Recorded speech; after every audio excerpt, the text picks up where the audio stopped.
할렐루야. 네, 이번에는 멈출 수 없는 순종, 이런 제목으로 함께 이제 오늘부터 시작해서 화요일까지 함께 시작을 합니다. 자, 오늘 멈출 수 없는 순종 두 번째 시간의 말씀은 마태복음 3장으로 가겠습니다. 1절로 12절. 그때에 세례 요한이 이르러 유대 광야에서 전파하여 말하되 회개하라, 천국이 가까이 왔느니라 하였으니, 이는 선지자 이사야를 통하여 말씀하신 자라. 일러스되 광야에 외치는 자의 소리가 있어 이르되 너희는 주의 길을 준비하라, 그가 오실 길을 곧게 하라 하였느니라.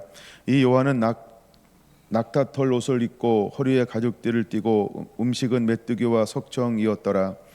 이때에 예루살렘과 온 유대와 요단강 사방에서 다 그에게로 나와 자기들의 죄를 자복하고 요단강에서 그에게 세례를 받더니, 요한이 많은 바리새인들과 사두개인들이 세례 베푸는 데 오는 것을 보고 이르되 독사의 자식들아, 누가 너희를 가리켜 임박한 진노를 피하라 하더냐. 그러므로 회개에 합당한 열매를 맺고 속으로 아브라함이 우리 조상이라 생각하지 말라. 내가 너희에게 이르노니 하나님의 능히 이 돌들로도 아브라함의 자손이 되게 하시리라. 이미 도끼가 나무 뿌리에 놓였으니 좋은 열매를 맺지 아니하는 나무마다 찍혀 불에 던져지리라. 나는 너희로 회개하게 하기 위하여 물로 세를 베풀거니와 내 뒤에 오시는 이는 나보다 능력이 많으시니 나는 그의 신을 들기도 감당하지 못하겠노라. 그는 성령과 불로 너희에게 세를 베푸실 것이요 손에 키를 들고 자기의 타작 마닥을 정하게 하사 알곡은 모아 곳간에 들이고 쭉정이는 꺼지지 않는 불에 태우시리라. 아멘. 멈출 수 없는 순종, 이런 제목으로 함께 은혜를 나누고자 합니다. 첫째, 하나님은 어떤 하나님인가? 아브라함과 이삭과 야곱의 하나님. 첫째, 하나님은 어떤 하나님이신가? 아브라함과 이삭과 야곱의 하나님. 예수님은 이 땅에 오셨어요. 근데 야고보서 마태복음 3장에 보면 세례 요한이 무엇이라고 말씀하고 있냐 하면 구원하러 왔다. 근데 그들을 향하여 지금 누가 나오고 있어요? 바리새인도 나오고 사두개인도 나오고. 즉 어디에서 나오냐 하면 굉장히 중요한 말씀 중 하나가 5절이죠. 예루살렘에서 와요. 온 유대 땅에서 와요. 요단강 사방에서 그에게 나오고 있어요. 이걸 한마디로 말하면 우리가 이스라엘인이라고 부를 수 있죠. 근데 그들의 정체에서는 어떤 정체를 가지고 있어요? 그들의 정체는 어떤 정체예요? 독사의 자식. 그러니까 패옥한 사람이죠. 독사의 자식이니까 하나님을 섬기는 것처럼 섬겨야 되는데, 영적으로 보면 그는 무엇을 섬기고 있어요? 세상의 신을 섬기고 있어요.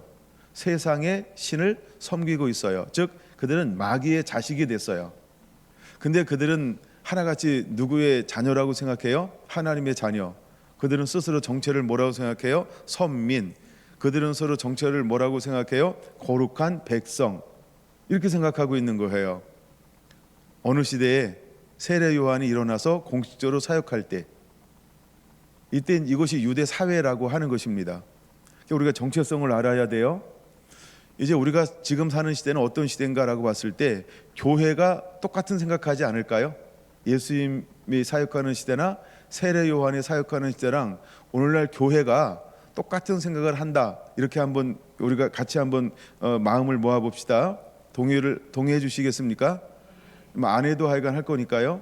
네. 그러면은 우리가 사는 시대가 어떤 시대냐 하면 독사의 자식이란 세대예요. 누가? 교회가요. 하나님의 사람들이 독사의 자식이 되었어요. 근데 교회가 스스로 독사의 자식이라고 생각할까요? 그렇지 않죠. 그렇지 않죠. 하나님을 섬긴다고 생각하겠죠. 선민이라고 생각하겠죠. 거룩한 백성이라고 생각하겠죠. 이게 똑같이 생각하고 있다라고 하는 것입니다. 그래서 7절에 보면 요한이 많은 바리새인과 사두개인들이 세례 베푸는 데 오는 것을 보고 그들을 향하여 뭐라고 말한다고요? 이 독사의 자식들아, 누가 너희를 가리켜 임박한 진노를 피하라 하더냐 할 때, 진노 앞에 나오는 단어가 임박한이란 단어죠. 그 진노가 임박 문 앞에 문 이런 개념이죠. 진노가 임박했다라고 하는 겁니다. 임박했으니까 이제 어느 시대가 오는 거예요? 세례 요한이 일어나서 주여 오실 길을 예비하는 거죠. 근데 세례 요한이 하는 일은 뭐냐면 그들을 회개케 하는 거예요. 회개케 하는 거예요. 회개. 왜 먼저 회개 사역이 일어나야 할까요? 그렇죠? 독사의 자식이니까요. 그들 스스로 정체성을 잘못 알고 있으니까요. 그렇죠? 굴곡된 정체성을 가지고 있죠. 하나님이 보실 때 전혀 다른 걸 가지고 있죠. 그들은 스스로 거룩하다, 온전하다, 깨끗하다, 선민이다, 난 하나님 백성이다, 모든 신 중의 신 하나님을 섬기고 있다. 이들은 좋은 생각을 다 해요. 근데 그들의 실제는 어떻다고요? 독사의 자식들이요. 근데 그렇게 표현할 때 두 그룹을, 이스라엘 나라의 두 그룹이, 지도적 그룹이 두 그룹이 있다 그랬죠. 크게 하나는 사두개, 하나는 바리새인입니다. 근데 이들이 제사장 그룹이고, 선지자 그룹이고, 랍비 그룹이고, 뭐 서기관 그룹이고, 그다음에 사례들이 공의원 그룹이고, 지배층이라는 거예요. 지배층. 그 사회를 떠받들고 있는 리더 그룹은 전부 바리새파, 사두개파 이 두 양대 그룹이 이 이스라엘을 이끌어가고 있는 것입니다. 근데 그들이 실제는 영적으로 볼 때는 어떤 상태냐라고 하는 거죠. 독사의 자식이 되었다라고 하는 것입니다. 그러면서 8절 그들에게 뭘 요구하고 있습니까? 회개에 합당한 열매를 맺으라라고 말합니다. 그러면서 그 정체성을 말하죠. 9절의 정체성이에요. 속으로 뭐라고요? 난 아브라함의 자손이야. 아브라함이 우리의 조상이지. 이렇게 말입니다. 그러므로 하나님이 능히 이 자손이라 이렇게 생각한다는 거예요. 근데 그들은 10절 열매를 맺는데 어떤 열매를 맺고 있다라고 하는 걸 보여주는 거예요. 그렇죠? 좋은 열매를 맺지 않고 있다라고 하는 거죠. 좋은 열매를 맺지 않고 있다라고 하는 거죠. 그러면 이제 내 뒤에 무엇이 올 거예요? 예수 그리스도가 오면 나무마다 찍혀 불에 던져지게 될 거야. 이렇게 말합니다. 그래서 누가 이를 행할 거냐? 11절 나는 너희를 회개하기 위하여 물로 세를 베풀거니와 내 뒤에 오시니 나보다 능력이 많으시니 그는 나는 그의 신을 들기도 감당하지 못하겠노라. 그는 성령과 불로 너희에게 세를 베푸실 것이요. 12절은 같이 한번 읽어볼까요? 손에 키를 들고 자기의 타작마작을 정하게 하사 알곡은 모아 곳간에 들이고 쭉정이는 꺼지지 않는 불에 태우시리라. 12절은 예수님이 공생에 사역하는 동안에 이루어졌나요? 이루어지지 않았나요? 12절이요. 12절 이루어졌어요? 이루어지지 않았어요? 아직도 안 이루어졌어요. 예수님 사역 공생애 동안에 이루어지지 않았어요? 그 다음에 지금 2000년 지났는데 안 이루어졌어요. 이거 언제 이루어질 말씀이에요? 그렇죠? 재림 이후에 이루어지는 거예요. 이 말씀이요. 그러니까 이미 세례 요한은 선포를 했는데 사역을 시작하기도 전에 예수님이 무엇을 선포하고 있다? 재림, 그렇죠? 재림 이후에나 이루어질 것을 선포하고 있다. 그 다음에 예수님이 십자가를 지고 난 다음에 이루어지는 것이 또 하나가 뭐예요? 그게 11절 마지막 부분이에요. 나는 그를 감당하지 못하게 되라. 그는 성령과 불로 너희에게 세례를 베푸실 것이요. 성령 세례는 공생애 때 하셨나요? 아니죠. 예, 부활하시고 오순절날 때 이것이 성취가 되었죠. 그럼 세례 요한은 그 시대의 일과 그렇죠? 장차 되어질 일과 먼 훗날의 일 크게 두 가지인데 점진적인 예언이 이미 이 마태복음 3장에 포함되어졌다라고 하는 겁니다. 그러니까 마태복음 3장 요 세례 요한의 고백이 어마어마한 걸 담고 있어요. 어마어마한 걸 담고 있어요. 오늘은 이제 이것을 중심으로 해서 한번 살펴보려고 하는 것입니다. 자, 먼저 살펴볼 것은 아까 뭐랬죠? 우리 하나님은 아브라함의 하나님, 이삭의 하나님, 야곱의 하나님이십니다. 그럼 거기다가 한 사람 더 집어넣으면 누굴 집어넣을 수 있죠? 네 번째 인물 요셉입니다. 그래서 하나님은요, 아브라함의 하나님, 이삭의 하나님, 야곱의 하나님, 요셉의 하나님이신 것입니다. 할렐루야. 첫 번째 그 부분을 간략하게 맥으로만 살펴보려고 합니다. 먼저 아브라함은요, 하나님께서 언제 그를 부르셨을까요? 75세에 그를 부르죠. 75세 하나님께서 그를 부르죠. 자, 그러면서 이제 하나님을 따르기 시작합니다. 그럼 보통요 역사가 어떻게 기록하느냐에 따라서 출생 연도가 다른데, 저는 이번에 한번 이렇게 한번 계산해 봤습니다. 한 자료를 취했다 이 말이에요. 그는 2166년에 출생했습니다. 2166년에 출생을 했습니다. 그리고 그는 175세까지 살았습니다.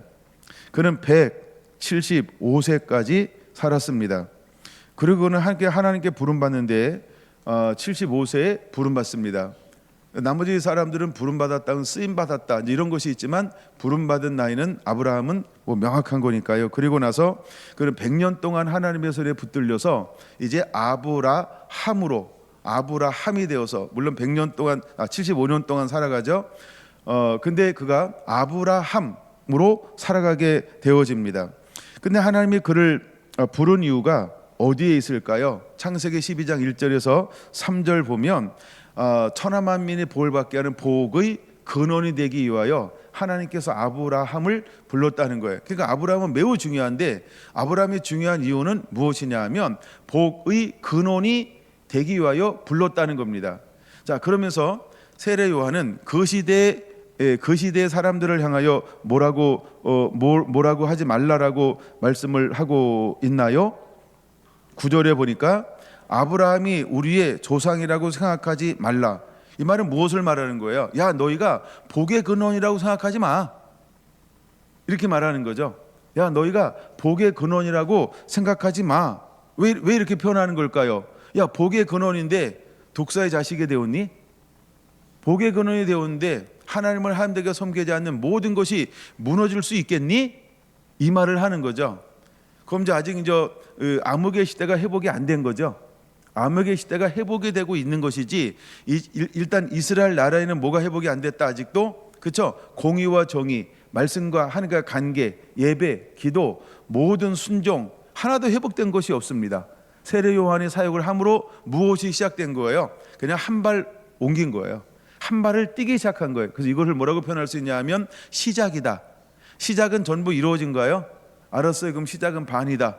반만 된 거예요. 아직도 얼만큼 남았어요? 반이요. 그렇죠? 그러니까 걸어갈 일이 아직은 멀고 가까워요. 그러니까 이건 아직 회복이 안 된 상태, 즉 시작이다라고만 여기자 이 말이에요. 이해가 되는 거죠? 이것이 바로 아브라함입니다. 자, 그러면 이삭은 언제 출생할까요? 이삭은 266년에 출생하게 되어지는 것입니다. 왜 266년인지 이해가 되시나요? 아브라함이 몇 세에 낳았다 이삭을? 100세에 낳았다. 그럼 아브라함이 몇 세에 출생했다? 2166. 죄송합니다. 천을 빼버렸네. 2066년에 이삭이 태어난 거죠. 왜냐하면 아브라함이 2166년에 태어났기 때문에 이삭은 2066년에 태어났습니다. 자, 이삭은 몇 세까지 살까요? 180세까지 살려주죠. 이삭은 몇 세까지 살았을까요? 180세까지 삽니다. 창세기 35장 28절인가요? 25절인가요? 제가 적어놓고도 헷갈리네요. 그래서 그는 180세까지 삽니다. 자, 그다음에 야곱은 몇 세에 태어날까요? 몇 년에 태어날까요? 야곱은 2006년에 태어납니다. 왜냐하면 이삭이 60세에 결혼을 40세에 하고 20년이 지난 60세에 야곱을 낳기 때문입니다. 그래서 2006년에 태어납니다. 야곱은 몇 살까지 살까요? 창세기 47장 28절에 보니까 147세까지 삽니다. 147세까지 사는 거죠. 자, 그다음에 이제 한 명 더 남았죠. 그러면 요셉은 언제 출생할까요? 출생하는 연도가 1915년, 다 BC를 말합니다. BC 1915년에 태어납니다. 요셉은 몇 세까지 살까요? 110세까지 삽니다. 창세기 50장 26절. 110세까지 삽니다. 자, 이제 보통 우리가 이제 창세기를 한 번에 살펴 보았어요. 아브라함은 이삭을 낳을 때 100세에 낳았습니다. 이삭은 야곱을 낳을 때 60세에 낳습니다. 야곱은 요셉을 낳을 때 나이가 몇 세일까요? 91세에 야곱을 낳는 것입니다. 91세에 야곱을 낳는 겁니다. 그리고 그는 몇 세를 살아갑니까? 147세를 살아가는 것입니다. 이것이 이제 구약의 역사입니다. 자, 여러분 잘 보세요. 이 기간을 이렇게 한번 계산해 봅시다. 아브라함이 태어나서 요셉이 죽을 때까지, 그러면 아브라함이 태어난 지가 얼마예요?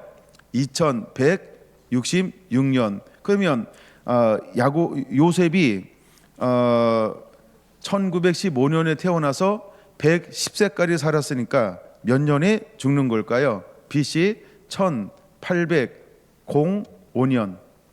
이해가 되시죠? 이해가 되신 거죠? 자, 그러면 이때의 기간을 보통 몇 년간이라고 볼 수 있을까요? 아브라함이 태어나서 요셉이 죽을 때까지 몇 년이죠? 그쵸? 예, 361년의 기간이 된다라고 하는 겁니다. 그냥 한번 따라와 보세요. 361년이에요. 그러면 이제 애굽으로 포로로 끌려갔어요. 그렇죠? 애굽으로 포로로 끌려갔어요. 그러면 이렇게 볼까요? 아브라함이 그러면 부름받지 않은 걸 빼버려요. 몇 세에 부름받았죠? 75세에 부름을 받았어요. 그 다음에 요셉이 이스라엘이 몇 살에 애굽으로 내려갈까요? 요셉의 나이가 몇 살 때에 이스라엘이 가뭄이 들어서 애굽으로 내려갈까요? 39살에 내려가죠. 30살에 총리가 돼요. 그 다음에 7년 동안 풍년이 와요. 2년의 흉년이 지나고 난 다음에 그 다음에 내려가게 되죠. 그럼 이거 그냥 2년이라고 치자는 거죠. 그럼 7년 풍년, 2년 흉년, 9년이죠. 그래서 39에 이제 이삭이 이스라엘 백성 70명을 데리고 애굽으로 내려가는 것입니다. 이해가 되는 거죠? 그냥 이해가 안 돼도 따라오세요. 자, 그 다음에 이걸 왜 따지냐 하면은, 그러면 아브라함을 불러서 이스라엘이 가나안 땅에 이렇게 배회하면서 이민족 저민족으로 쫓겨다니면서, 이게 시편에 나오는 건데 살았던 기간이 몇 년일까요? 247년입니다. 247년이에요. 근데 하나님이 아브라함을 벌써 247년 동안 이 가나안 땅에 그들을 갖다 놓았는데, 가나안 땅을 원천적으로 지배할 수 있었나요? 원천적으로 차지할 수 있었나요? 원천적으로 그 땅에 있는 은혜를 온전히 누릴 수 있었나요? 그러지 못했다라고 하는 거예요. 그래서 하나님께서 허용한 방법이 무엇이냐 하면, 한 사람을 앞서 보내심이요. 그래서 누구를 보냈냐 하면 요셉이라고 하는 한 사람을 앞서 보내셨다라고 하는 거예요. 그 시편에 보니까 이렇게 표현하죠. 여호와의 말씀이 응할 때까지니라, 이렇게 말합니다. 자, 그러면 하나님께서 아브라함을 부르신 목적이 뭐라고요? 복의 근원이 되라. 복의 근원이 되라고 하나님께서 부르셨다는 거예요. 그래서 아브라함을 175세까지 살잖아요. 그럼 100년 동안 실질적으로 이 땅에서 사는 거죠. 부름받은 땅에서, 보냄받은 땅에서. 근데 아브라함이 100년을 살았음에도 불구하고 실효성 있는 지배를 할 수가 없었어요. 근데 그는 하나님께서 무엇으로 만들어 주었죠? 거부로 만들어 주었어요. 근데 거부가 된다 할지라도 무엇이 없으니까 실효성을 가지고 그 땅을 지배하지 못했나요? 인구가 적어서, 생육하고 번성하여 땅에 충만하라고 하는 이 인구가 적으니까 거부가 되어요. 또 하나, 두 번째가 뭐냐 하면, 첫째 거부가 되었어요. 둘째 뭐예요? 하나님이 함께 하세요. 그렇죠? 거부가 되고 하나님이 함께 했음에도 불구하고 이 땅, 가나안 땅을 실효성을 가지고 다스리고 정복하지 못했어요. 무엇 때문에 그런 걸까요? 인구수가 적어서, 쪽수가 적은 거예요. 그러니까 실효성을 발휘할 수가 없었다라고 하는 거예요. 근데 하나님께서는 아브라함에게 몇 년의 기회를 준 걸까요? 100년이요. 그렇죠? 100년을 살고 가니까, 75세에 불러서 175세에 죽으니까 그에게 하나님께서 몇 년의 타임을 준 거예요. 이 땅에서 내가 이제는 하나님의 뜻을 위해서 살아갈 날을 몇 년을 허용한 거예요? 100년이요. 그럼 100년이 짧아요, 길어요? 짧아요, 길어요? 뭐 남의 인생이라고 막 별로 이렇게 심각하지 않게 생각하나 봐요. 그렇죠? 그런데도 불구하고 100년 한 세계를 줬음에도 불구하고 아브라함을 통하여 하나님은 모든 걸 다 이룰 마음이 있는 걸까요, 없는 걸까요? 그러면 왜 안 됐을까요? 하나님과 안 이루고 싶은 걸까요? 하고 싶죠. 근데 하나님이 그것을 못 이루었다라고 하는 거예요. 그걸 못 이루었어요. 근데 아브라함에게 하나님께서 명확하게 주셔서 오늘까지 우리에게 이어지는 것이 하나 있어요. 그게 뭘까요? 복의 근원이 되라 라고 하는 거예요. 그럼 우리는 이 땅에 살면서 아브라함을 통해서 남겨준 것 중에 하나, 무엇을 취하는 자가 되어야 할까요? 복의 근원이 되는 것을 취하는 자가 되어야 한다는 거죠. 다시, 그럼 아브라함은 실제로 이 땅에 살면서 가지고 있었던 크게 두 가지가 뭐라 그랬어요? 첫째, 그는 복의 근원이 되었다. 그렇죠? 그는 복의 근원이 되었어요. 그러니까 그는 거부가 되었다라고요. 그 다음에 두 번째는 그는 무엇을 가졌다고요? 두 번째, 하나님과 함께 동행했다라고 하는 거예요. 그럼에도 불구하고 그는 100년을 살았지만 이 땅에서 어떤 삶을 살았다? 나그네와 같이 이민족 저민족에게로 쫓기는 삶을 살게 되었다. 근데 하나님께서 가지고 있는 놀라운 뜻은 무엇일까요? 잃어버렸던 에덴을 회복하는 거였어요. 근데 하나님은 아브라함을 시작점으로 여기신 거예요. 그러니까 우리가 봐야 돼요. 하나님이 나를 통하여 다 이루실 것인가? 아브라함을 통해 다 이루었나요? 아니요. 그럼 이삭을 통해서 다 이루었나요? 아니요. 야곱을 통해서 다 이루었나요? 이제 도와주면 내가 안 할 텐데 별로. 요셉을 통하여 다 이루었나요? 그렇죠? 아니죠. 그러니까 우리가 이렇게 보는 거예요. 우리의 부르심, 그렇죠? 우리가 100년을 산다 할지라도 이삭이 몇 년을 산다 그랬어요? 180세를 살아요. 이삭이 몇 년을 산다고요? 이삭은요, 그냥 태어나서부터 복의 근원이었어요. 그리고 이삭은 180년을 살아요.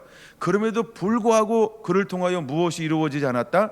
이 땅을 실효적으로 지배하고 통치하고 다스림이 이루어지지 않았다라고 하는 거예요.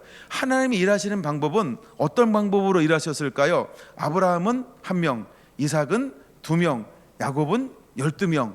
그렇죠? 이렇게 이루었어요. 근데 요셉은 어떻게 했을까요? 요셉은 가나안 땅에서 벗어남. 그래서 어디로 갔어요?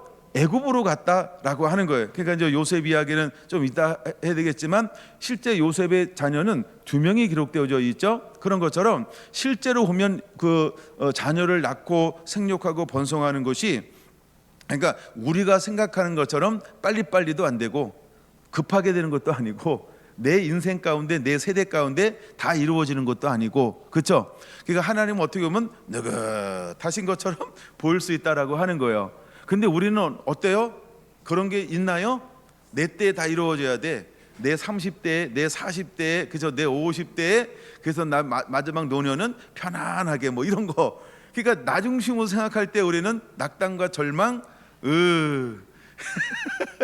이런 게 막 올 수 있다라고 하는 거예요. 근데 하나님은 원대한 계획을 가지고 계신 거예요. 그러니까 아브라함을 불러서 아브라함은 아브라함에게 주어진 그 100년 동안에 무엇을 해야 했을까요? 순종. 이삭은 180년 살면서 무엇을 해야만 했을까요? 순종. 야곱은 몇 살? 147년을 살면서 무엇을 해야만 했을까요? 순종. 더 크게 해도 좋은데, 자, 요셉은 110년을 살았어요. 그래서 요셉은 무엇을 하면 됐을까요? 감사합니다. 아까보단 커서. 그래서 우리는 여기서 배워야 할 것이 하나 있다라고요. 뭘 얘기하고 싶은 걸까요? 그쵸, 순종이요. 그래서 우리는 멈출 수 없는 순종의 사람이 되어야 한다는 거예요. 할렐루야. 근데 잘 보세요. 내 꿈은 이루지 않았어요. 자, 그럼 보세요. 하나님이 아브라함을 부르는 것이 내 꿈을 펼쳐라 이래서 불렀을까요? 그쵸, 나의 소원을 이루어라 이래서 불렀을까요? 아니죠. 아브라함이 어떻게 출발하던가요? 갈 바를 알지 못하고 떠나게 만들었어요. 그리고 창세기 12장에 갈 바를 알지 못하고 나왔을 때, 순종하였을 때 하나님께서 그에게 어떤 것을 선포하는 걸까요? 내가 너에게 복을 줄 것이다. 그렇죠? 너로 말미암아 모든 열방이, 모든 민족이 복을 받게 할 것이다. 이게 유효한 거예요. 그게 유효한 거예요. 이거 꼭 기억해야 됩니다. 너를 통하여 모든 열방이 복을 받을 것이다. 그래서 하나님은 무엇을 회복시키고 싶은 거예요? 아브라함과 아브라함의 후손, 아브라함을 민족으로 만들어서 아브라함의 민족을 통하여 모든 열방을 회복시킬 계획. 이게 굉장히 지금 핵심을 얘기한 거예요. 꼭 적어 놓으셔야 돼요. 그러니까 하나님은 아브라함 개인이 아닌 무엇을 가졌다고요? 아브라함을 통해서 아브라함의 모든 민족을 하나님은 회복시키고 싶었다라고 하는 거예요. 근데 우리가 착각할 수 있어요. 내가 너를 통하여 전부 다 이루고 내가 포기할 것이다. 아니요. 너무 앞서가지 마세요. 아브라함 때도 안 됐고요, 이삭 때도 안 됐고, 야곱 때도 안 됐고요, 누구 때도 안 됐어요? 요셉 때도 안 됐어요. 자, 그러면 아브라함을 부르고 요셉이 애굽으로 내려갈 지가 몇 년 걸렸다고요? 247년 동안도 안 이루어졌어요. 뭐라고요? 247년 동안도 안 이루어졌다고요. 예? 그렇죠? 자, 그러면 이렇게 봅시다. 아브라함이 부름받은 나이를 빼면 300년 동안도 이루어지지 않았다는 거예요. 그렇죠? 얼마나 지나야 이루어질까요? 보통 우리가 이제 예굽에 있었던 것을 몇 년이라고 그래요?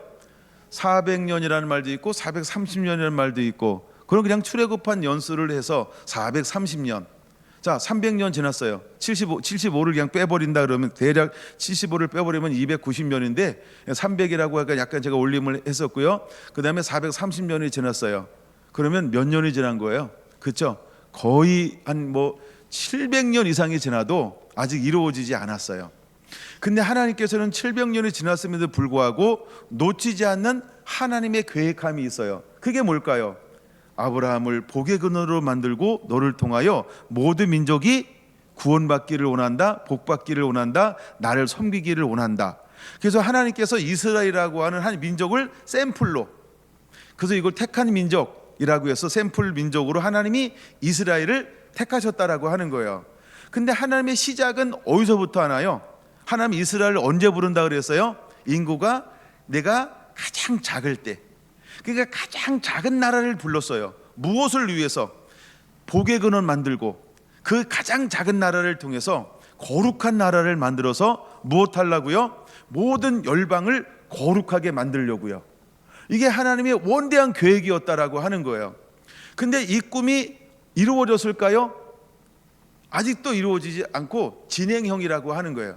그러니까 아버지의 마음은 어딨냐 하면 베드로후서 3장에 있는 것처럼 아무도 멸망하지 않고 모든 영혼이 구원받기를 원하시는 것, 이게 하나님의 놀라운 계획이라고 하는 거예요. 근데 이미 우리가 이제 6,000년 동안 이 일을 하나님이 행하셨는데 첫사람 아담이 실패한 이후에 하나님은 끊임없이 원대한 계획을 가지고 있음에도 불구하고 이것이 한 번도 이루어진 적이 없다라고 하는 것입니다. 그러면 이 시대에 우리가 살아가야 될 이유 중에 하나가, 왜 하나님은 우리가 살아가야 될 이유 중에 하나가 우리는 왜 순종하며 살아야 할까라고 하는 거죠. 하나님은 누구를 통하여 일하시기 때문일까요? 순종의 사람을 통하여 일하시기 때문이라고 하는 거예요. 왜 하나님이 아브라함을 통하여 일하셨을까요? 아브라함은 누구보다도 그 시대에 어떤 사람이었어요? 순종할 줄 아는 사람. 그렇죠? 이삭이 그 시대에 누구보다도 무엇을 성품을 갖췄을까요? 순종할 줄 아는 사람. 창세기 26장. 그 다음에 야곱이 그 누구보다도 무엇을 소유한 사람일까요? 순종할 줄 아는 사람. 요셉이 다른 그 무엇보다도 하나님 앞에 뭘 할 줄 아는 사람이었을까요? 순종할 줄 아는 사람이었다라고 하는 거예요. 그럼 하나님이 긴 인생을 살고 110년, 147년, 180년, 그 다음에 175년을 살아도 이 사람들의 특징이 무엇이냐라고 하는 거죠. 그렇죠? 아브라함과 이삭과 야곱의 하나님. 그러니까 아브라함과 이삭과 야곱과 요셉은 특징이 뭐냐 하면 하나님의 말씀에 순종할 줄 아는 마음과 성품을 가지고 있었다라고 하는 것입니다. 하나님이 이렇게 일하는 거예요. 근데 잘 보세요. 순종할 줄 아는 것 가졌다고 해서 아브라함이 원하는 거, 이삭이 꿈꾸는 거, 야곱이 열망하고 소망하는 거, 요셉이 간절히 추구하는 자신의 어떤 개인적 야망을 이루어 주시는 분이 아니고, 그렇죠? 이들은 자기 것을 내려놓고 철저하게 어떻게 했어요? 내가 어찌 하나님 앞에 득지할 수 있사오리까라고 고백했던 요셉처럼 그는 하나님의 나라와 뜻에 철저하게 순종할 줄 아는 사람이었다라고 하는 거예요. 할렐루야. 여러분, 우리가 이제 이 시대에 어떤 마음을 품어야 할까요? 순종할 줄 아는 마음을 품어야 할 줄로 믿습니다. 아멘. 아멘. 우리가 반드시 순종하는 자가 되어야 합니다. 하나님은 순종하는 사람들을 통하여 일하실 것이기 때문입니다. 지금 굉장히 간단하게 한번 창세기를 나누어 봤습니다. 이게 이제 깨달아지면 놀라운 은혜가 되는데, 그럼 두 번째 걸 한번 달아볼까요? 자, 이제 출애굽기로 넘어가서 19장입니다. 출애굽기 19장 5절과 6절이 이제 핵심인데, 자, 하나님께서는 이스라엘 백성들을 불러내면서 이제 하나님의 산 시내산에 이르렀습니다.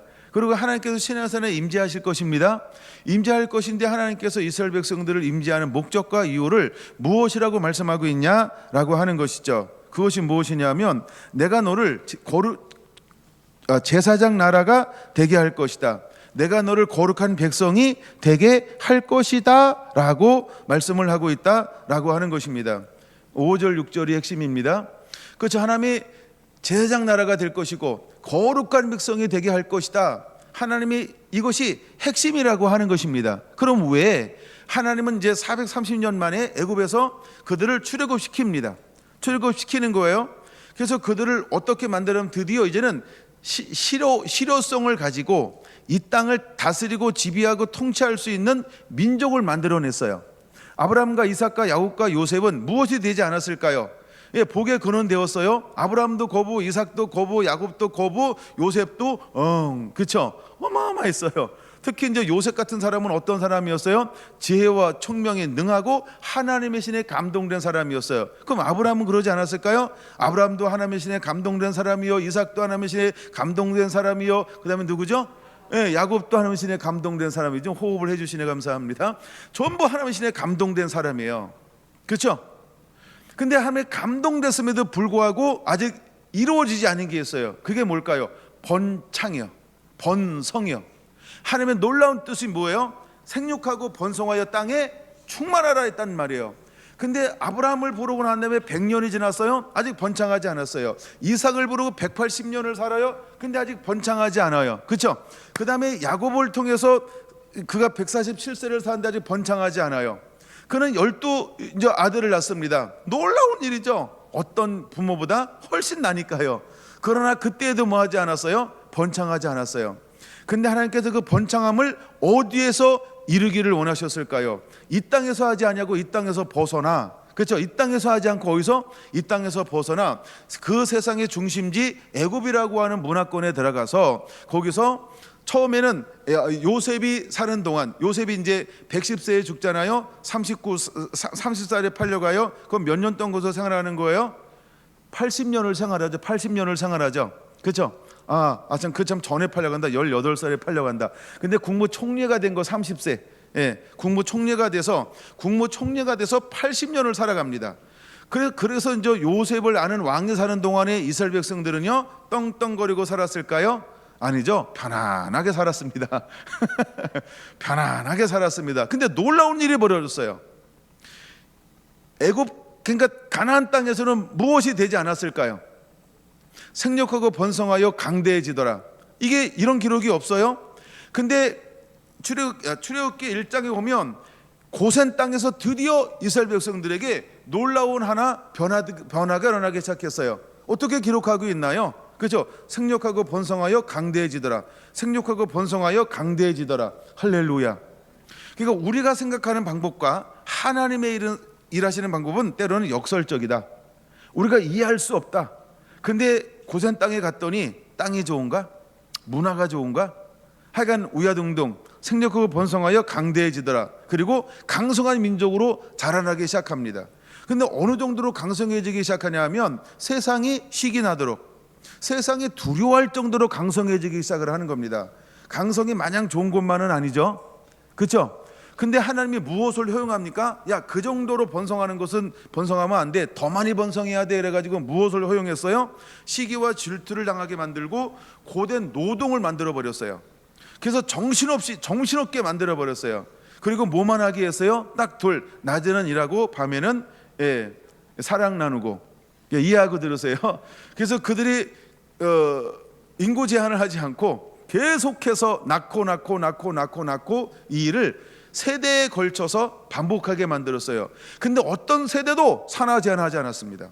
어떤 세대도 이것을 꺾어버리지 못했습니다. 단 사단에 의해서 이것이 방해를 받기 시작합니다. 놀라운 일이죠.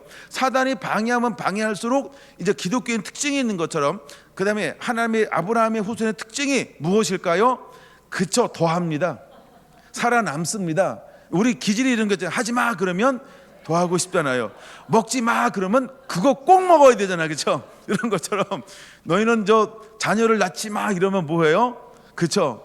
눈말이 쳐서 따르따르릉 따르따르릉 뭐 이런 게 집회는 재밌게 해야 되는데 한게서 이래가지고 어떤 사단도 그다음에 어둠의 그 어떤 전략과 계획도 번성하는 것을 막아낼 수가 없었어요. 그러니까 세상이 너무나 두려움이 되었다라고 하는 것입니다. 그럼에도 불구하고 하나님께서 그 속에 누구에게 은혜를 베풀기 시작했어요? 그 애기 받는 사람 누구죠? 산파에게. 이름이 뭐라고요? 그쵸, 예, 부하하고, 예, 십보라하고 부하하고 은혜를 보렸어요. 근데 이 두 여인이 어떻게 섬기는 사람이었을까요? 여호와를 경외했다라고 말하고 있습니다. 근데 하나님께서 그 두 집안을 어떻게 했어요? 번창하게 했어요. 번창하게 했다라고 하는 것입니다. 이건 뭐라고 하는 이야기예요? 환경은 그쵸, 그 잘못된 멍에를 쓰고 있는 것처럼 보이지만 하나님의 은총입니다. 하나님의 놀라운 사랑인 것입니다. 만약에 그런 고된 노동을 하지 않았다라고 한다면 그들은 무엇을 했을까요? 그렇죠? 잘 살아보세, 잘 살아보세 이래가지고 아마 놀려다녔을 거예요. 그렇게 열심히 부부생활 하지 않았을 거요. 그렇게 하나님 말씀에 붙들려서 낳고 이거 하지 않았을 수도 있어요. 왜? 살만하니까요. 이미 이제 우리가 민주화가 된 나라, 그 다음에 선진국이 된 나라들 중에 문제가 뭡니까? 그렇죠? 그런 거예요. 자기 중심으로 살아요. 자기 몸매 관리하고요. 여자끼리 만나서 이야기하는 거예요. 임신했을 때 어떻게 했니? 2kg 쪘어. 이건 그런 얘기 듣다 보면 굉장히 재밌어요. 그건 여자들만이 할 수 있는 이야기들이기 때문에 그래요. 뭐 몸이 망가졌어. 너 어떡하려고 그래? 끝나고 나서 살 빼는 거 장난이 아니야. 이러면서 이제 야 하나만 나 둘 나오잖아. 몸 안 돌아와 막 이러면서 이제 막 근데 그 시대에는 그런 거 할 여력이 없었어요. 그러니까 애굽이라고 하는 것은 어떻게 보면은 하나님이 보낸 것이고 그 보냄받았는데 이제 그들을 잘못 다루어지게 만듦을 통해서 고된 노동을 하게 하였고 그 고된 노동이라고 하는 고난이 그들에게 무엇을 갖다 주었다? 축복을 가져다 주었다라고 하는 것입니다. 자, 그리고 드디어 430년 만에 그들이 하나님의 사람을 보내어서 그들을 다 바깥으로 몰아내기 시작을 했습니다. 말씀을 찾고 있나요? 5절 한번 볼까요? 자, 5절로 한번 올려주세요. 예, 5절에 이렇게 말합니다. 중요한 단어가 이거예요. 자, 너희가 세계가 다 내게 속하였나니, 세계가 다 내게 속하였나니, 이거 하나님께서 아브라함에게 준 축복이죠. 그러니까 세계가 다 누구한테 속했다고요? 하나님이 통치하고 다스리고 지배한다라고 하는 것을 명확하게 말씀하고 있어요. 아브라함을 함께 불러서 하신 축복이 뭐예요? 열방이 너로 말미암아 복을 받을 것인데 네가 복의 근원이야라고 말씀했어요. 자, 그러면서 너가 이제 복의 근원이 되는 방법을 설명해 주고 있는 거예요. 무엇을 해야 복의 근원 될 수 있다라고 말씀하고 있어요? 너희가 내 말을 잘 듣고 내 언약을 지키면. 할렐루야. 그렇죠? 그래서 우리는 멈출 수 없는 순종이 필요하다는 거예요. 하나님은 이스라엘 백성들에게 무엇을 요구하는 거예요? 순종할 것을 요구하고 있는 거죠. 그렇죠? 순종할 것을 요구하고 있는 거예요. 순종하면 너는 복의 근원 될 거야.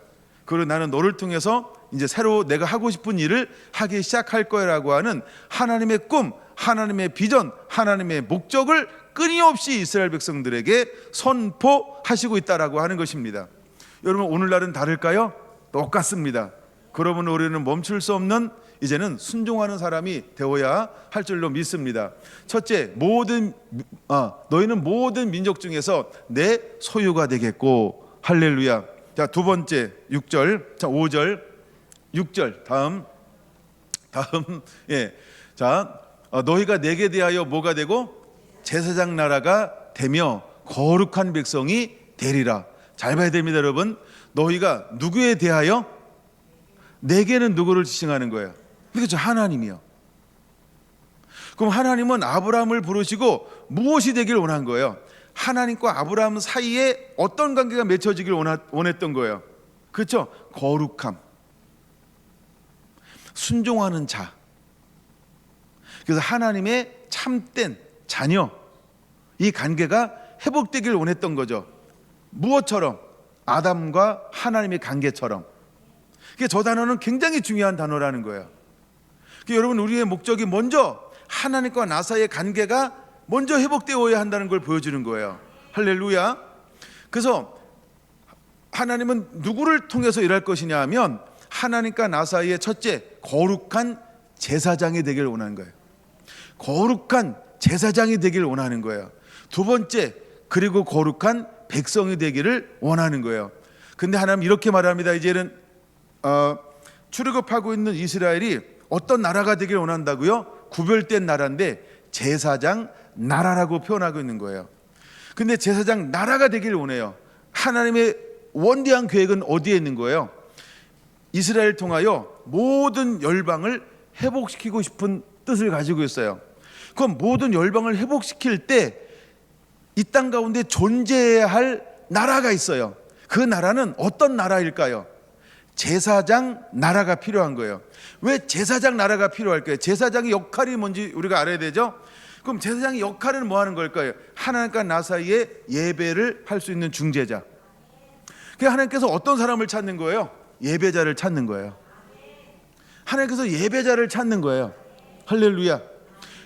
그러므로 먼저 우리가 예배자의 삶으로 회복되어져야 하는 것입니다.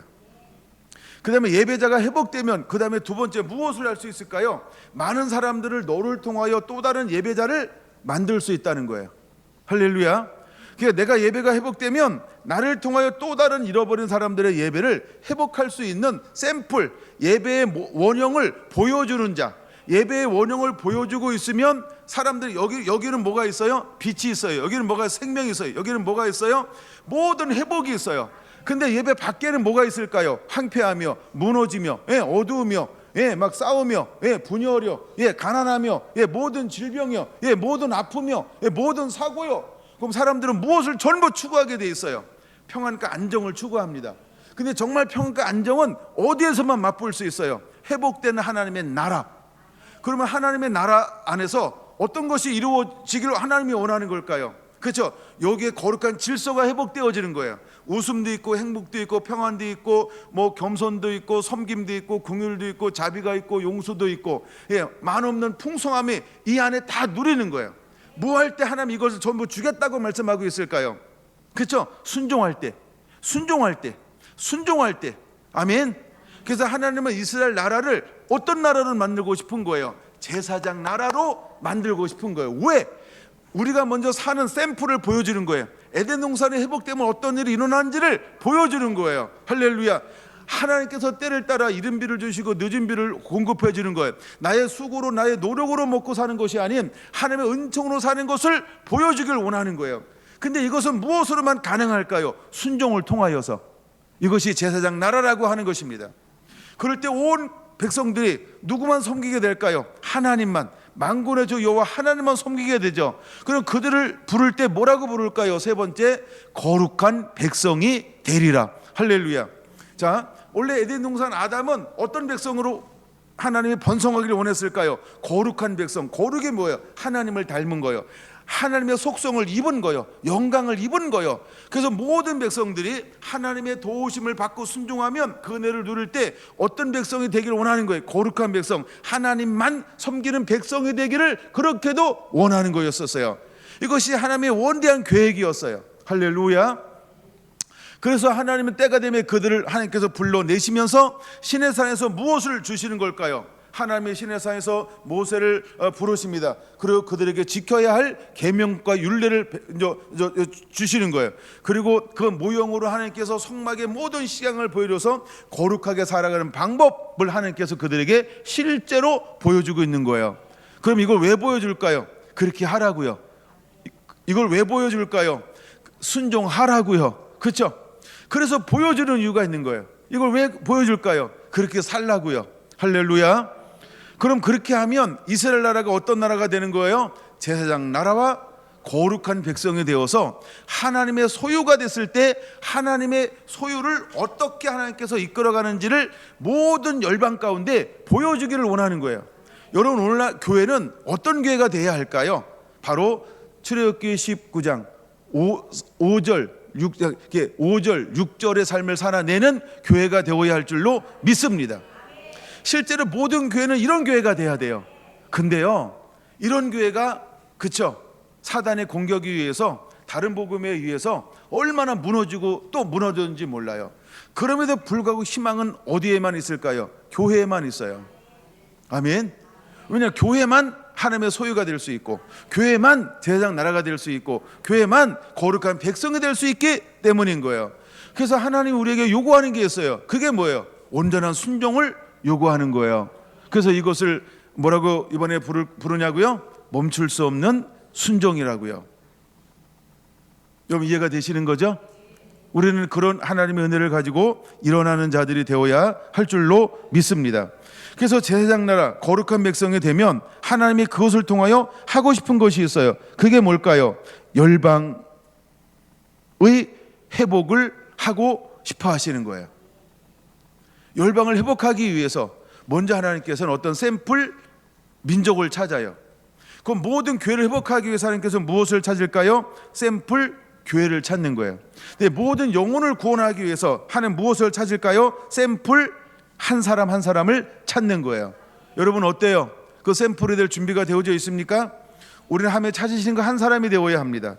우리는 하나님의 찾으시는 거 한 교회가 되어야 합니다. 우리는 하나님의 찾으시는 한 민족을 만들어야 할 줄로 믿습니다. 그러면 하나님께서 그 민족을 통하여, 그 교회를 통하여, 그 개인을 통하여서 회복하는 하나님의 일을 해 나가시게 될 것입니다. 여러분 이 준비가 되어져 있습니까? 우리는 이 준비를 하는 자가 되어야 할 줄로 믿습니다. 이 정도 보고요. 그 다음에 세 번째 주제를 다루려고 합니다. 자, 마태복음 3장으로 이제 돌아오겠습니다. 마태복음 3장에 5절이 갑자기 눈에 확 띄었어요. 몇 절이 눈에 확 띄었다고요? 5절이요. 자, 이제 누가 일어나서 사역합니까? 세례 요한이. 누가 일어나서 사역합니까? 세례 요한이. 근데 세례 요한이 사역할 때 놀라운 일이 하나 벌어지고 있다라고 하는 거죠. 한 번도 이런 일들이 일어난 적이 어쩌면 없을 가능성이 있어요. 이거는 세례 요한으로만 일어난 놀라운 일이라고 하는 거예요. 자, 5절 다시 한번 읽습니다. 준비가 됐나요? 시작.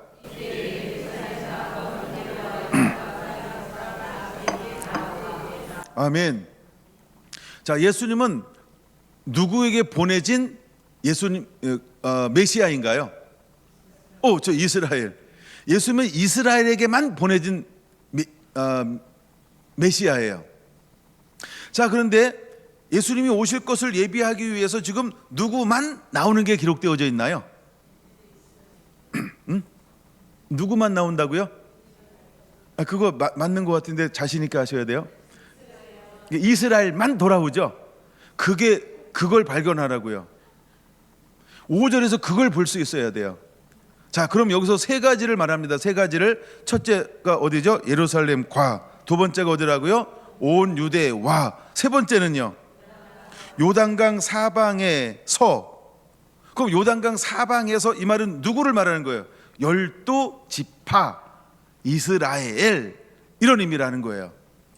이 굉장히 중요한 단어예요. 그러니까 예수님은 누구를 위해서 보내받았다고요? 유대인 이스라엘을 위해서 보내받은 메시아예요. 그렇죠? 그리고 예수님은 내가 이방인을 보내받지 않고 나는 이스라엘을 보내받았느니 예수님께서 몇 번 말씀하시죠. 그런 것처럼 예수님은 철저하게 이스라엘을 먼저 깨우는 거예요. 이건 뭐와 같은 걸까요? 하나님께서 아브라함을 불러내시고 그 다음에 애굽에서 누굴 불러내요? 이스라엘 불러내어서 이스라엘 통하여 무엇을 세우는 거와 똑같은 걸까요? 제사장 나라 거룩한 백성 세우는 거랑 똑같아요. 먼저 예수님은 그래서 이제 이스라엘 가운데로만 보냄받았어요. 그리고 나서 공생애를 시작할 때 누구를 부르는 거예요? 12 제자를 불러요. 그리고 그들을 뭐하게 만들어요? 구별돼서 거룩한 사람으로 만드는 거죠. 할렐루야. 이 영적 원리가 똑같다라고 하는 거예요. 이게 주님이 일하시는 방법이에요. 이게 예수님이 일하시는 방법이라고요. 자, 그래서 첫째, 세례 요한을에게서 와서 세례받는 사람들은 일단은 어떤 사람이어야 할까요? 이스라엘 사람이요. 그래서 이 사람들이 어디서 온다고요? 예루살렘과 온 유대와 그 다음에 요단강 사방에서. 그 사방에서라고 하는 것은 뭐예요? 그렇죠? 12지파 이런 개념이라고 하는 거예요. 그러니까 그 개념을 이런 식으로 듣고서 내가 캐치를 하고 있어야 그 다음 것이 이해될 수 있기 때문입니다. 자, 이제 이들이 돌아오는 겁니다. 이건 이제 서술적으로 6절 자기들의 죄를 자복하고 요단강에서 그에게 세례를 받더니, 근데 놀라운 일이 벌어졌어요. 세례 요한의 선지자죠. 근데 그가 와서 세례를 주는데 사람들이, 예루살렘 사람들이 나왔어요. 두 번째, 온 유다에서 사람들이 몰려왔어요. 세 번째, 요단강 사방에서 사람들이 몰려왔어요. 근데 그들이요 스스로 마음을 열고 뭐 하기 시작했어요? 회개하고. 놀라운 일이 벌어지는 거예요. 그럼 마지막 때는 어떤 일이 벌어질까요? 똑같은 일이 벌어질 것입니다. 마지막 때 어떤 일이 벌어진다고요? 똑같은 일이 벌어질 것입니다. 오늘 시간이 안 되면 내일 나눌 거예요. 아마 시간이 안 될 것 같아요. 내일 기대하세요. 근데 오후에 나눌 건데 못 듣는 분들이 많아서 원래 이제 이것도 내일 나눠야 되는 건데 오늘 인원이 많아서 오늘 먼저 나누는 거예요, 이거를요. 예. 자, 근데 그들이 스스로 돌아와서 뭐 한다고요? 죄를 자복하고. 마지막 때 어떤 일이 벌어질까요? 똑같은 일이 벌어집니다. 그러므로 내가 무엇을 가지고 있어야 돼요? 하나님의 임재, 하나님의 성령, 하나님의 말씀. 그 안에서 나는 어떤 통로가 돼야 돼요? 순종의 통로, 영광의 통로. 그러면 마지막 때 우리가 파송받으면 사람들이 돌아와. 어떤 일이 벌어질까요? 회개하는 역사가 일어나게 될 것이다. 할렐루야. 근데 이제 돌아오는 사람들이 주로 누가 돌아왔다? 7절. 요한이 많은 바리새인과 사두개인들의 세례받은 데 오는 것을 베풀고 좀 이야기하죠. 합당한 열매를 맺으라 라고 말합니다. 좋은 열매를 맺지 못하는 자는 찍어 불에 태우리라고 말합니다. 근데 또 이루어지지 않은 것 두 가지를 세례 요한은 선포하고 있죠. 첫째, 성령과 불로 너에게 세례를 베푸실 것이다. 이건 언제 되어진다? 이게 오순절 때 이루어지는 것이다. 오순절. 그 다음에 두 번째, 손에 키를 들고 자기 타작마작을 정하게 하사 알곡은 모아 곡간에 들이고 쭉정이는 꺼지지 않는 불에 태우리라. 그럼 쭉정이는 뭐예요? 쭉정이는 열매 없는 사람들, 종교인, 그렇죠? 위식하는 사람들, 회개하지 않은 사람들 전부 말하죠. 이건 분리하는 작업을 할 거라고 하는 게, 이건 언제 이루어지는 거예요? 그죠? 재림 때 이루어질 일이라는 거예요. 근데 그것을 누가 먼저 선포했어요? 세례 요한이. 그게 핵심이니까 일단 핵심만 보고 넘어가도 충분할 것 같습니다. 자, 몇 번째 성경 구절이죠? 네 번째 성경 구절을 보겠습니다. 사도행전 1장 8절. 핵심만 한번 적어 놓으세요. 사도행전 1장 8절. 자, 이제 제자들, 예수님이 공생에 사셨습니다. 사역도 다 하셨습니다. 이제 그다음에 예수님이 이미 십자가, 속량, 구속 다 끝났습니다. 그렇죠? 자, 그런 다음에 드디어 이제 12제자를 부르시고 12제자를 함께 훈련하시고 이제 12제자에게 파송할 것인데, 그 파송한 자에게는 무엇이라고 말씀하는가, 이걸 보는 거예요. 이걸 보는 거예요. 같이 읽습니다. 아주 유명한 말씀이니까. 시작. 오직 성령이 너에게 임하시면 너희가 권능을 받고 예루살렘과 온 유대와 사마리아와 땅끝까지 이르러 내 증인이 되리라. 아멘. 그러면 잘 보세요. 아까 2장 5절과 그 옆에다가 적어놓으면 되겠죠. 마 3장 5절, 마 3, 5. 마태복음 3장 5절과 차이점이 뭘까요? 일단 첫 번째는 같죠. 두 번째도 같죠. 근데 세 번째부터 차이가 나죠. 세 번째는 마 3, 5는 어딜까요? 요단강 사방에서. 그렇죠? 근데 여기는 세 번째가 누굴까요? 사마리아. 그렇죠? 사마리아라고 말합니다. 사마리아라고 말합니다. 그 다음에 네 번째가 하나 더 있어요. 어디까지? 땅끝까지. 그럼 아버지의 마음은 이스라엘을, 자, 예수님께서 이 땅에 오셨어요? 그럼 이 땅에 오셨다라고 하는 것은 누구를 거룩하게 구별하기 위해서 오신 걸까요? 이스라엘. 누구를 준비시키기 위해서 오신 걸까요? 누구를 깨우기 위해서 오신 걸까요? 이스라엘을. 자, 그러면 이제 우리가 앞으로 넘어갑니다. 어디로 넘어가냐면, 다시 하나님이 오셔서 누구를 불렀다? 아브라함과 이삭과 야곱과 요셉을 부르셨다. 이거와 똑같다라고 하는 거예요. 그럼 하나님께서 아브라함과 이삭과 야곱을 통하여 지금 무엇을 먼저 세우는 거예요? 한 민족이요. 어떤 민족? 제사장 나라, 거룩한 백성. 이걸 먼저 세우는 거랑 똑같아요. 그처럼 예수님께서 오셔서 누구를 먼저 사역했다? 예루살렘과 온 유대와 요단강 사방에서. 이건 누구다? 이스라엘 사람이다. 여기서 예수님께서 택한 사람들은 누굴까요? 그렇죠. 12제자. 12제자. 그다음에 하나님이 창세기에서 택한 사람은 누굴까요? 구약에서는. 그렇죠. 아브라함과 이삭과 야곱과 요셉. 그래서 이스라엘을 택하셨다. 그런 것처럼 예수님은 이 땅에 오셔서 누구를 택할까요? 12제자를 택하셨다. 그 다음에 이들을 가서 예수님께서 이제 출애굽기 가서 거룩한 넌 나의 소유가 될 것이다. 그 다음에 내가 너와 함께하면 내가 너를 거룩한 나라, 제장 나라를 삼을 것이다 라고 말씀하시면 그 나라가 끊임없이 2000년 동도 그 나라가 되기를 원하셨으나 이게 이제 과정을 보여주는 거예요. 근데 이것이 어쨌든 성공 비슷하게 하는데 실패죠.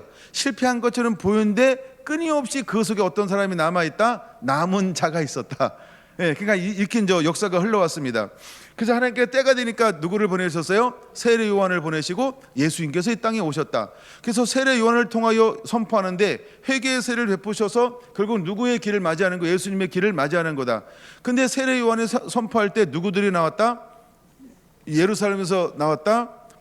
온 유대에서 나왔다. 사방에서 12지파들 가운데서 나왔다. 물론 이방인도 나왔습니다. 근데 그건 작은 거고, 근데 주를 말하면 나왔습니다. 자, 그런 다음에 오순절 성령을 부활하신 예수님께서는 결국 무엇을 한다고 말씀했어요?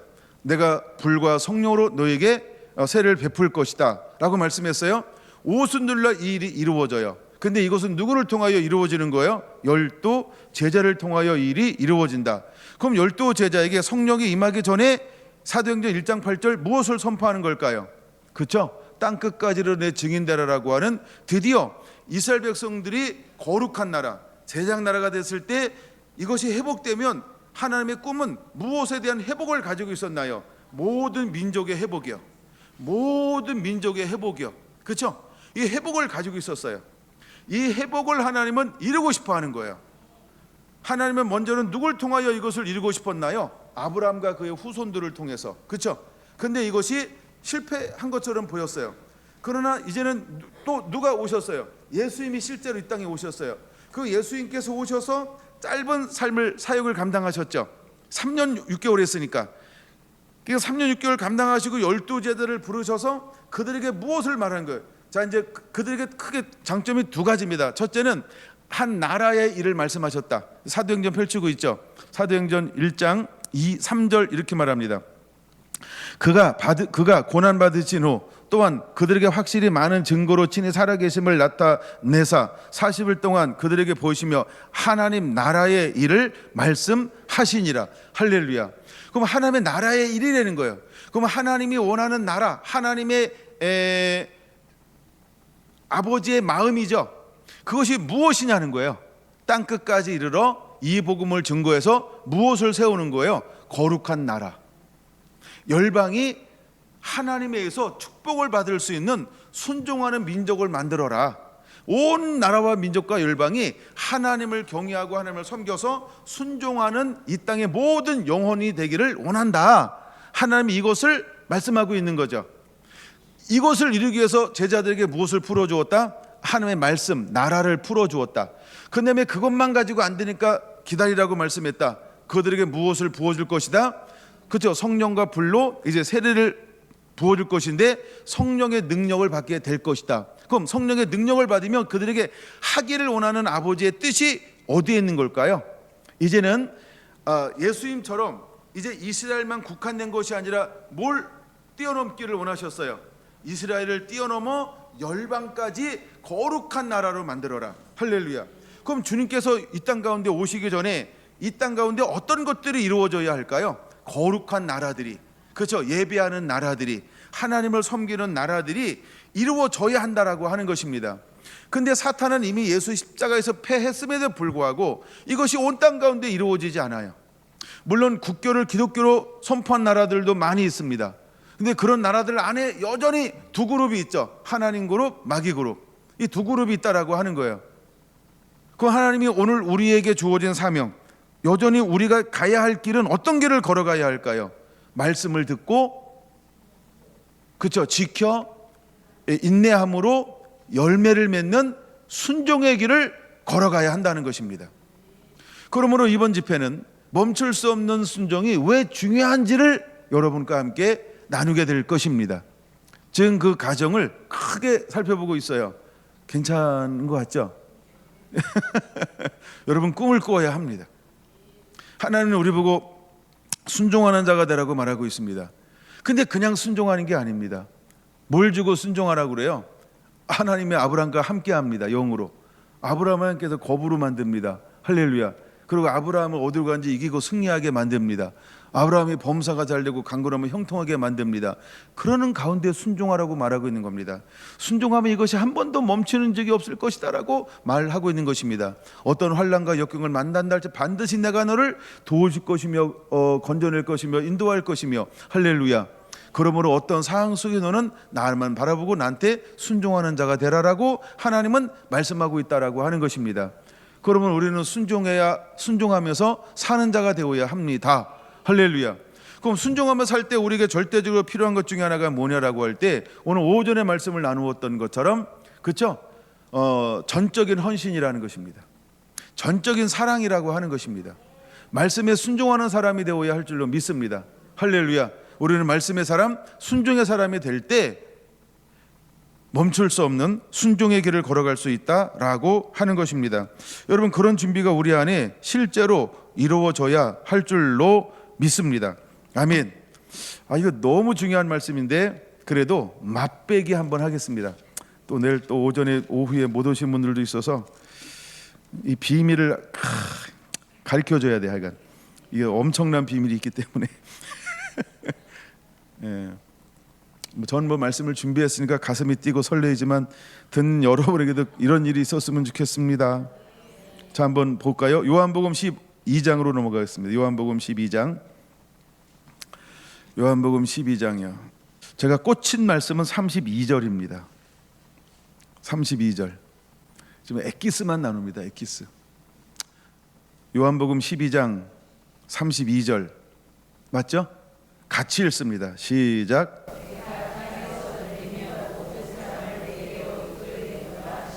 다시 한번요. 시작.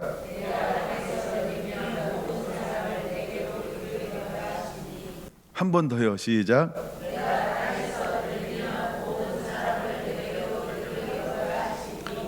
뭐가 이렇게 와닿는 게 있나요? 뭐가 와닿는 게 있어요? 예? 예, 하여간 뭐 딱 막 뭐라고 막 말씀해 보세요. 괜찮아요. 맞고 틀린 건 중요하지 않습니다. 예, 제가 원하는 걸 다 가르쳐 줄 것이기 때문에 뭐가 확 와닿는 게 있어요? 예. 첫째, 내가 땅에서 들리면 이게 무슨 의미일까요? 그렇죠. 십자가, 부활. 예수님의 사역 마치고 승천. 내가 땅에서 들리면, 그렇죠? 여러분 너무 이해를 잘하십니다. 성결한 교회답습니다. 실력이 너무 좋아요. 두 번째, 모든 사람을 내게로 이끌겠노라. 이게 뭘까요? 그거예요. 맞아요. 자신 있게 하시는 막 자신 있게. 여러분, 이 말씀이 어마어마한 말씀 아닌가요? 내가 땅에서 들리면 모든 사람을 내게로 이끌겠다는 거예요. 여기서 예외되는 사람이 있나요? 그럼 하나님의 꿈은 잘 보세요. 하나님이 애굽에서 이제 그들을 이끌어냈어요. 그리고 그들을 거룩한 나라, 제사장 나라로 만들어요. 그 다음에 그들을 통해서 무엇을 회복하기 원했어요? 모든 열방을 회복하기를 원하는 거예요. 그럼 열방을 회복한다는 게 뭐예요? 다 내게로 이끌리라. 나를 섬기게 할 것이다. 나를 예배하게 할 것이다. 나를 찬양하게 할 것이다. 나와 함께 동행하게 할 것이다. 그래서 온 땅을 뭘로 만드는 거예요? 에덴 동산. 그렇죠? 근데 하나님이 그거 하고 싶은데 어떻게 했어요? 예, 성공, 실패, 하여간 이렇게 해서 이제 쭉 왔어요. 온전한 성공을 못 거뒀어요. 그래서 다시 이제 예수님께서 오셨어요. 그 모든 사역을 다 이루셨어요. 그리고 난 다음에 또다시 제자들에게 이제 성령의 능력을 나누어 주면서 땅 끝까지 이르러, 아까 이제 그 부분을 다 빼먹고 넘어갔죠. 사마리아와 땅 끝까지. 이거 한번 내일 또 나눌 수 있으니까요. 하여간 그렇게 해가지고 땅까지 이제는 뭐가 되길 원하는 거예요? 그렇죠. 전부 하나님을 섬기고 예배하는 거룩한 나라, 거룩한 백성으로 회복시켜라. 똑같은 사명을 주었어요. 그렇죠? 왜 그 똑같은 사명을 주었을까요? 그게 12장 31절에 이렇게 기록하고 있다고요. 32절이네요. 내가 땅에서 들리면 모든 사람을 내게로 이끌겠노라. 이게 아버지 마음이에요. 이게 아버지가 꿈꾸는 마음이에요. 그래서 하나님은 어떤 사람들을 통하여 일하실까요? 순종하는 사람. 그 사람이 말씀의 사람이요, 성령의 사람이에요. 그 하나님의 말씀, 계시의 영은 누구한테 부어 줄까요? 순종할 수 있는 사람이요. 그래서 아브라함의 특징이 뭐였어요? 아브라함의 특징, 느헤미야 9장 8절, 그 충성됨이요. 그 마음이 있어야 하나님이 말씀을 부어줘요. 성령을 부어줘요. 그렇죠? 그다음에 12 제자에게 말씀을 풀어줬어요. 그리고 오순절날 그들에게 무엇을 부어줍니까? 성령을. 그 성령을 받으니까 그들이 무엇을 하죠? 다 각기 제 길로 가지 않고 하나님의 나라와의 뜻, 그것만을 위해서 하나님이 원하는 길을 갑니다. 왜 12제에게 성령을 부어줬을까요? 순종하는 사람이 되었으니까요. 이 시대에 하나님은 어떤 사람을 통하여 일할까요? 순종하는 사람이요.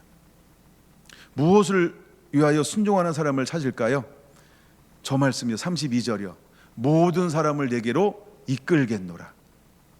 모든 사람을 하나님께로 이끌 거예요. 생명이신 예수님께로 이끌 거예요. 그 사람들은 어떤 사람일까요?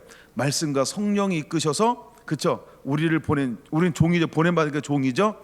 참된 삶의 주인이신 예수님께로 인도할 사람을 찾는 것입니다. 여러분, 그러니까 이렇게 일어나는 자가 되기를 예수님의 이름으로 축원을 드립니다. 할렐루야. 이것을 우리는 무엇이라고 말씀하냐 하면 증인, 이렇게 말하는 거예요. 내게로 이끌리라. 내게로 이끌리라. 예, 저는 성경 말씀을 무지 많이 적어놨는데 오늘은 큰 틀로 보여주겠습니다.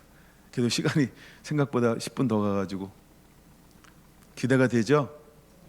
예, 근데 오늘 말씀이 핵심입니다.